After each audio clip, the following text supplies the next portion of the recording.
المشاهدين الأكارم، السلام عليكم ورحمة الله تعالى وبركاته. أحييكم من الفضائية الإريترية وأقدم لحضراتكم نشرة الأخبار نستهلها كالمعتاد بأهم وأبرز ما جاء فيها.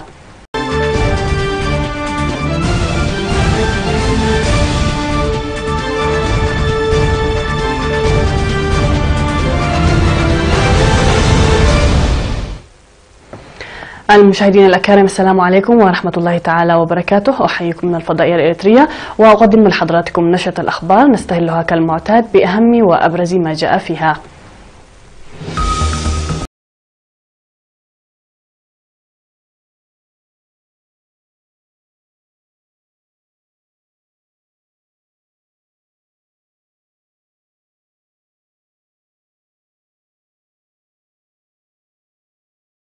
لقانون العمل، تأهيل خبراء الزراعة في كرن، ترامب يلتقي محمد بن سلمان في البيت الأبيض، الدبلوماسيون الروس المطرودون يغادرون.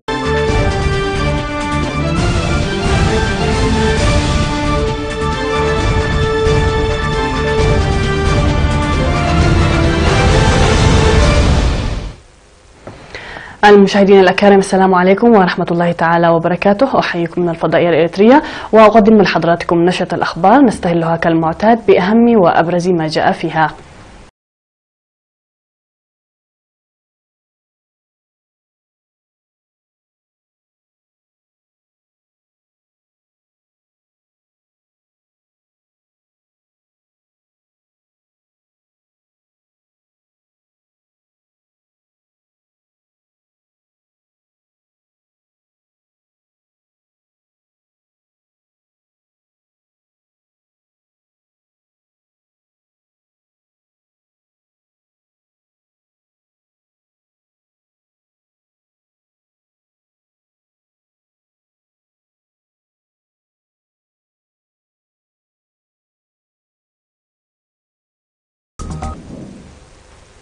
من العناوين إلى ساعة، قوات الاستعمار البالغ عددها أكثر من 20,000 جندي مدججين بالأسلحة والمرابطة ل10 سنوات في جبهة نقفة وحررت أفعبت. هذا الانتصار الباهر الذي شبهه الباحث في التاريخ البريطاني بازل ديفيسون بانتصار ديان بين فو تمكنت فيه الجبهة الشعبية لتحرير إريتريا من الاستيلاء على أسلحة استراتيجية مثل قاذفات الصواريخ BM-21 ومدافع ثقيلة بعيار 130 ملم. دعت وزارة العمل والرعاية الاجتماعية أصحاب العمال للتعرف جيدا بقانون العمل. وأوضح المدير العام لقسم العمل في الوزارة سيد ولديوسوس إلياس في مقابلة مع وكالة إرينا إن قانون العمل ينظر بقدر المساواة لأصحاب العمل والعمال لإرساء مناخ عمل مستقر، مشددا على وجوب فهم العمال وأصحاب العمل وخاصة الشباب لروح القانون. وذكر بأن القسم يقوم بأعمال المراقبة لتنفيذ قانون العمل المعروف برقم 118 لعام 2001 إلى جانب عمل المواطنين عبر الاتحادات الرئيسية لتطبيقه.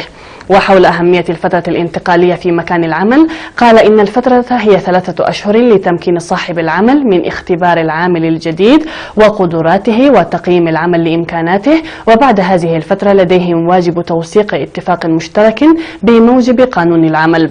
وقال من الطبيعي وقوع خلافات في مكان العمل التي يتم فرزها بالخاصة والمشتركة، حيث تنظر المحكمة في الخلافات الفردية بينما يتم النظر في الخلافات الجماعية عبر اتحاد العمل وأصحاب العمل، إضافة إلى المحكمة الثلاثية المقامة من الحكومة المتمثلة في هيئة علاقات العمل وحلها. وأشار إلى الجهود لحل الخلافات بالصلح، موضحا في هذا الإطار حل 67% من الخلافات التي حدثت في العام الماضي بالمصالحة، وفي حال عدم الاقتناع بذلك يجري الحكم القانوني.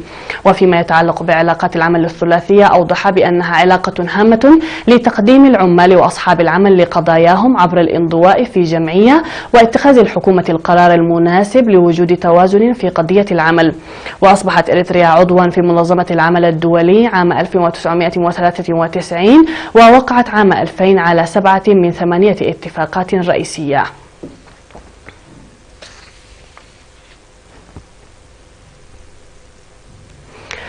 نظمت دورة تأهيلية من 13 وحتى 17 من مارس في مدينة كرن، شارك فيها خبراء الزراعة من أقاليم عنسبة والأوسط والقاشبركة ومزارعو إقليم عنسبة بشأن دودة الحشد المترحلة.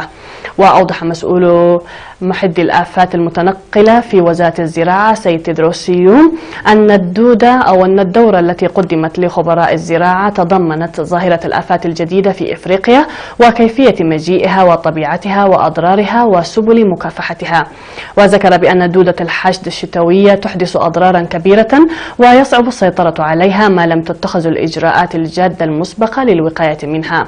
وقال إن القيام بالاستعدادات المسبقة بوعي ومعرفة الخبراء والمزارعين يساعد السيطرة عليها. وأشار الخبراء إلى أهمية الدورة التأهيلية مؤكدين السعي لتعريف المزارعين.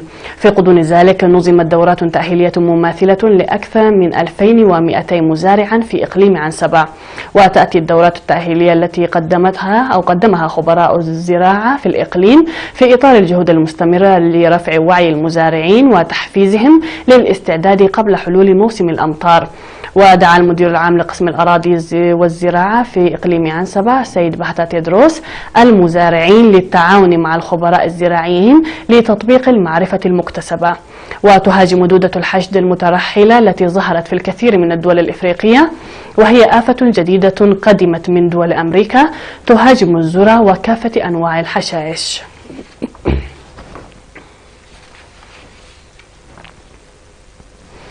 عقد سيمينار في مدينة بارونتو بهدف تحسين الخدمات التي تقدمها المرافق الخدمية للزبائن. وتضمن السيمينار الذي أشرف عليه مكتب السياحة والشرطة بإقليم القاشبركة تحقيق جودة الاستضافة والإدارة والسير القانوني للمرافق الخدمية. وأوضح المدير العام لقسم السياحة في إقليم القاشبركة العقيد حامد يوسف أن على المرافق الخدمية العمل لتقديم خدمات جيدة للمواطنين. من جانبه قدم مسؤول الدراسات ومتابعة الموارد في قسم السياحة بالإقليم السيد سمرت قبر مدهن توضيحا حول أهمية الاستضافة والمحتوى لتطوير النشاط السياحي.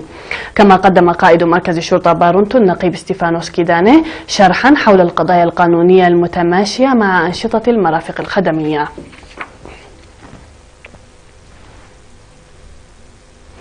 عقدت سيمينارات توجيهية في مدينة مندفرة حول دور ومساهمة الشباب العمال في برامج التنمية والتصدي. وذكر القائمين بالسيمينار بعدم وجود نماء وتطور دون المساهمة المتفانية للشباب، منادين الشباب العمل للقيام بدور رائد في برامج التنمية الموضوعة.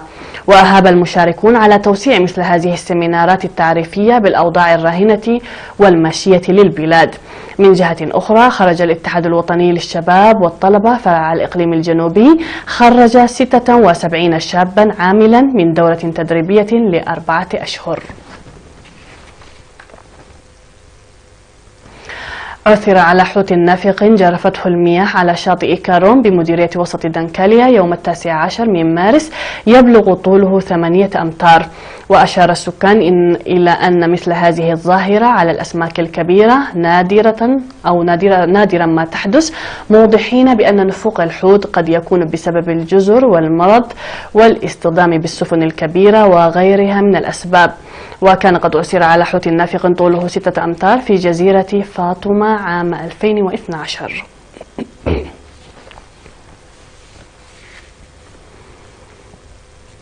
كانت هذه الأنباء المحلية مشاهدينا الكرام، فاصل ونعود مع الأنباء العالمية، فابقوا معنا.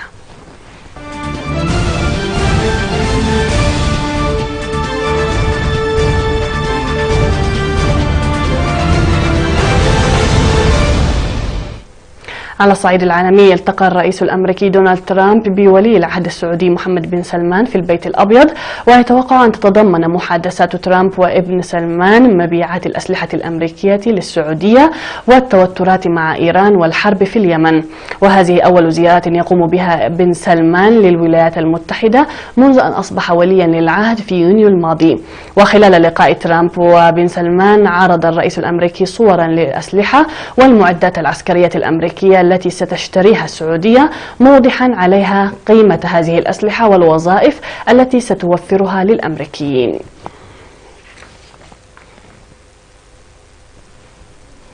غادرت 3 حافلات تحمل أرقاما دبلوماسية السفارة الروسية في لندن، وعليها دبلوماسيون روس عائدون لبلادهم. يأتي هذا بعد أن أمرت رئيسة الوزراء البريطانية تريزا ماي بمقابلة 23 دبلوماسيا روسيا إثر هجوم بغاز أعصاب يستخدم في الأغراض العسكرية. واتهمت بريطانيا روسيا بمحاولة اغتيال الجاسوس الروسي المزدوج السابق سيرجيو سيربيل على الأراضي البريطانية، وذلك بعدما أعلنت رئيسة الوزراء البريطانية تريزا ماي أن روسيا تقف على الأرجح وراء هذه الواقعة.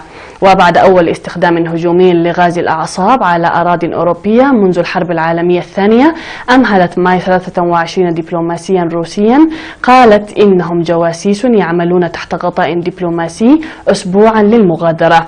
وأكدت ماي أن روسيا لديها تاريخ معروف في انتهاك القانون الدولي وعدم الاكتراث بحياة المدنيين، وأنها فشلت في الالتزام بمعاهدة حظر الأسلحة الكيميائية. قالت وكالة أمريكية إن لجنة التجارة الاتحادية الأمريكية تجري تحقيقا بشأن استغلال فيسبوك للبيانات الشخصية.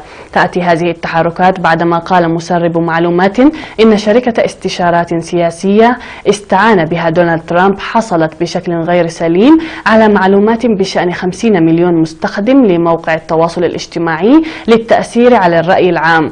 واستدعت لجنة في البرلمان البريطاني مؤسس شركة فيسبوك مارك زوكربيرج لاستجوابه في فضيحة حصول شركة بريطانية استخدمتها حملة الرئيس الأمريكي دونالد ترامب الانتخابية على بيانات ملايين المستخدمين.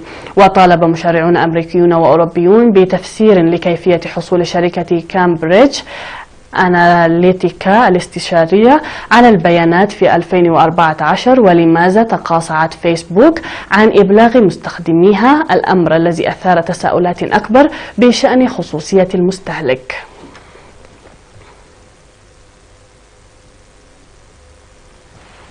في النبأ الأخير، تحولت فنانة الطعام الأوكرانية دارينا كوزار المنتجات الغذائية العادية إلى لوحات بديعة وروائع غنية بالألوان والطعام، وهي بذلك تجمع بين مهاراتها الإبداعية والطهي. فيمكن أن ترى المدن المصنوعة من الجبن واللحوم وصور للممثلين مشهورين مصنوعة من بسكويت أوريو وصلصة الشوكولا، وهي بعض من أعمال دارينا المثيرة للإعجاب. ويعد طهي وجبات الطعام الغذائية عملية دقيقة للغاية وتستغرق وقتا طويلا، حيث يستغرق إعداد أسهل هذه الأطباق البديعة ما لا يقل عن 40 دقيقة. كما لاحظت مطاعم العاصمة كييف موهبة دارينا ودعتها لطهي وجبات طعام خاصة للعملاء الذين يجدون في لوحاتها لذة خاصة وجذابة لتناول الطعام. نهاية النشرة مشاهدينا الكرام، شكرا لكم على حسن المتابعة، إلى اللقاء.